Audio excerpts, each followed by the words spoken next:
Hello दोस्तों। Welcome है आपका मेरे यूट्यूब चैनल पे। तो आज जैसा आपने टाइटल पढ़ा होगा, हम एक बहुत ही फेमस बुक का रिव्यू करेंगे। तो बुक का नाम है इनर इंजीनियरिंग, जो कि ये इनर इंजीनियरिंग जो ये किताब है, इस बुक को लिखा है सदगुरु जग्गी वासुदेव ने। आपने इनको काफ़ी जगहों पर देखा होगा, इनके यूट्यूब वीडियोस हमेशा आते रहते हैं और काफ़ी फेमस पर्सनैलिटी हैं। इंडियन गवर्नमेंट के द्वारा इनको कई सारे अवार्ड्स भी मिले हैं, एनवायरनमेंट के लिए भी बहुत कुछ करते हैं। तमिलनाडु में बहुत सारी ग्रीनरी, फॉरेस्ट, सॉइल के लिए, और अपने वो ईशा फाउंडेशन के फाउंडर भी हैं। तो ये जो बुक है, जैसा आप टाइटल देख रहे हैं, इनर इंजीनियरिंग, बेसिकली क्या होता है कि हम डे टू डे लाइफ में इतने ज़्यादा बिजी रहते हैं अपने एक्सटर्नल अफेयर्स को लेके, करियर को लेके, जीवन में आगे बढ़ने के लिए, कि धीरे धीरे करते हम अपने अंदर की वेलबींग को भूल जाते हैं।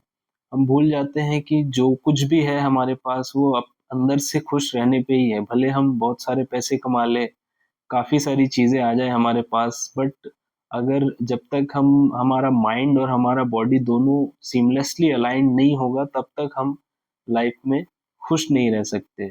तो बुक मेनली उसी चीज़ को टारगेट करती है कि कैसे आप अपने इनर वेल बीइंग को इम्प्रूव कर सकते हैं।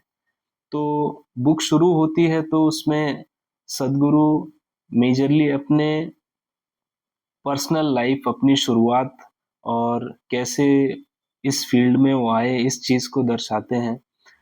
और शुरुआत में ज़्यादातर उनके पर्सनल एक्सपीरियंसेस को बताया गया है। कई जगह पर आपको पढ़कर ऐसा लगेगा कि क्या ये सच में हुआ है।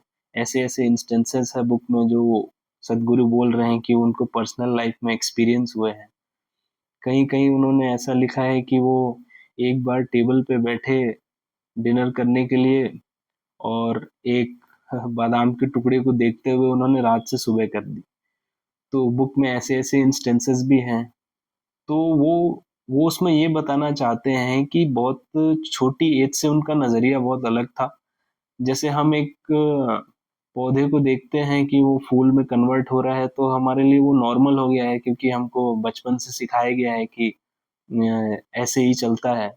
बट देन सदगुरु जब वो देखते हैं, तो वो देखते ही रह जाते हैं। तो बेसिकली वो ये चीज़ दिखाते हैं कि आपका जो नज़रिया है, जो आपकी इंक्विजिटिव थिंकिंग है, जो क्रिएटिविटी है, उसको अगर आप ज़िंदा रखें, तो आप बहुत कुछ नई चीज़ों को सोच पाएँगे और देख पाएँगे।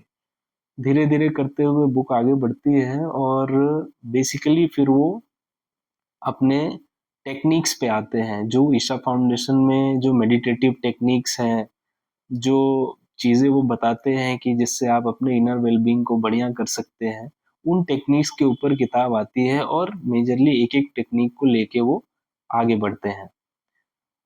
खासकर योगा के बारे में उन्होंने एक नई डेफिनेशन दी है इसमें। जैसे हम जब योगा के बारे में सोचते हैं, तो हमारे माइंड में कंप्लीटली वही इमेज आती है कि कोई बैठा हुआ है, कोई टाँग मोड़ रहा है, कोई हाथ मोड़ रहा है, कोई कुछ कर रहा है। तो दिस इज़ व्हाट योगा का इमेज बेसिकली हमको आता है। बट बुक में सद्गुरु बताते हैं कि योगा केवल ये चीज़ नहीं है। डायरेक्टली उन्होंने जो योगा के फाउंडर हैं, ऋषि पतंजलि, उनके आइडियाज़ और अपने जो एक्सपीरियंसेस हैं, उन सभी चीज़ों को मिलाकर उन्होंने बताया है कि कैसे योगा आपके माइंड को, आपके बॉडी को और आपकी पूरी इनर स्ट्रेंथ को कैसे बिल्ड करता है। तो इन सब में उन्होंने कई सारी नई-नई टेक्निक्स बताई हैं, क्या आपको करना चाहिए, मेडिटेटिव टेक्निक्स हैं, और डे टू डे लाइफ में किन चीज़ों पे आपको नियंत्रण रखना चाहिए, किन चीज़ों को करना चाहिए, किन चीज़ों को नहीं करना चाहिए। तो बुक इस चीज़ को बहुत अच्छे से बताती है। और अगर आप स्पिरिचुअली थोड़ा एक्टिव हैं और इन सब चीज़ों में आपका इंटरेस्ट है, अपनी वेलबींग को लेके, अपने आप को लेके अगर आप सोचते हैं, तो बेसिकली आपको ये किताब ज़रूर पढ़नी चाहिए। और New York times best seller book है, तो बुक में काफ़ी कुछ अच्छा मिलेगा आपको। तो मैं बिल्कुल रिकमेंड करूँगा कि अगर आप पढ़ने के शौकीन हैं और इन चीज़ों की जानकारी आपको चाहिए, तो आप बिल्कुल ये किताब पढ़ सकते हैं। Thank you.